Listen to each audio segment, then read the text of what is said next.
Namo Phat. Thanks so much for joining me for our daily practice check-in.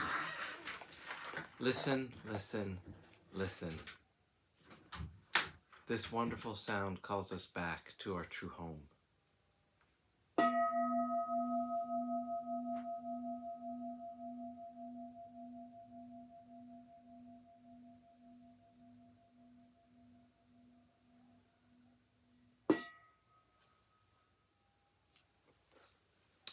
The second mindfulness training. Aware of the suffering caused by exploitation, social injustice, stealing, and oppression, I vow to cultivate loving kindness and learn ways to work for the well-being of people, animals, plants, and minerals. I will practice generosity by sharing my time, energy, and material resources with those who are in real need. I'm determined not to steal and not to possess anything that should belong to others. I will respect the property of others, but I will prevent others from profiting from human suffering or the suffering of other species on earth.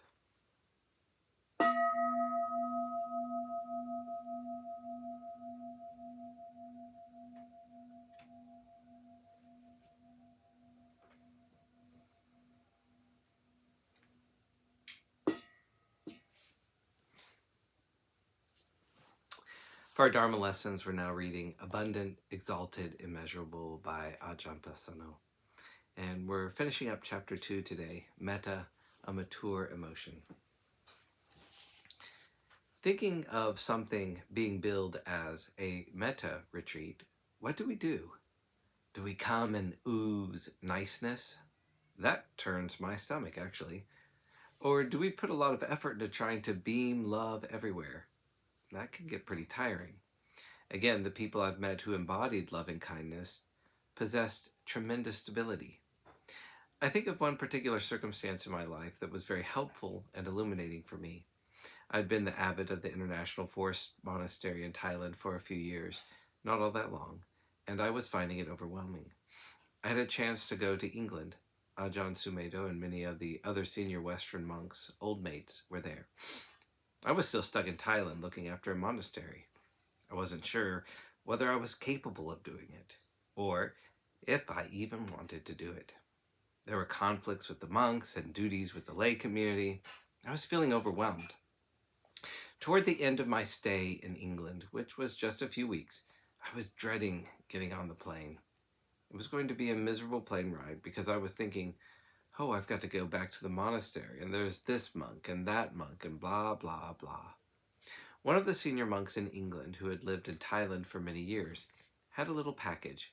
He said, when you get to Bangkok, please take this and offer it to this particular monk. This monk, Phra Payutta, had a good reputation, but I hadn't met him yet. He was also not so well known at that time. Now he's internationally renowned. In those days, he lived in a temple in Bangkok at the edge of Chinatown in the old central part of the city. The area that he was in wasn't particularly nice. Oftentimes in Bangkok, all of the monks' shops are in one area, and then there's another area that is the clothing section. The place where the temple was looked like they fixed the transmissions of car engines there. Oil, grease, and car parts were everywhere as you entered the temple. One of the things the temple also did was cremations for the poorest of the poor people. There was always something happening, and it was crowded. I went to the back where his dwelling place was. He radiated peace and kindness in the center of this busyness, dirtiness, pollution, and chaos. He was an anchor of peace, clarity, and kindness. Talking to him, he was extraordinarily kind, and he received me very well. He's now very well known and respected in Thailand. People come from all levels of society to pay respects to him. He's one of the very few monks in Thailand to have completed all of his studies of the scriptures in Pali when he was still a novice. When that happens, the king is traditionally the sponsor for the ordination. He has a brilliant mind. Sometimes, somebody with a brilliant mind is not necessarily attuned to other people, but he had a real completeness. Everything was suffused with kindness. It really struck me.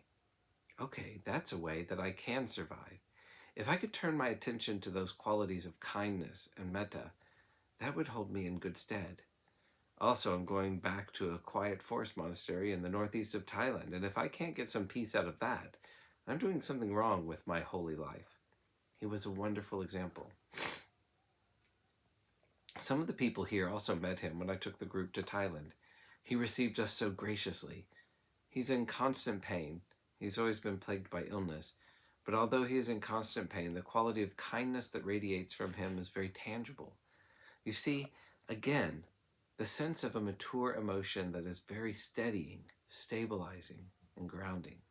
These are not qualities that people are born with.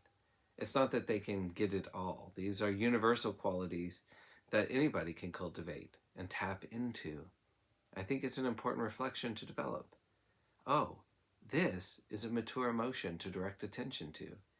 It gives us the opportunity, whether one is in a family or social situation, whether it's dealing with Buddhists, people in society, or oneself, to be able to direct attention to this very important quality.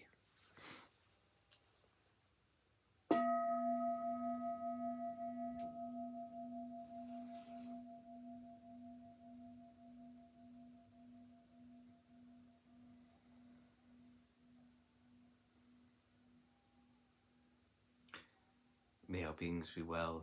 May all beings be happy. May all beings be at ease. Namo Phat. Thanks so much for joining me today.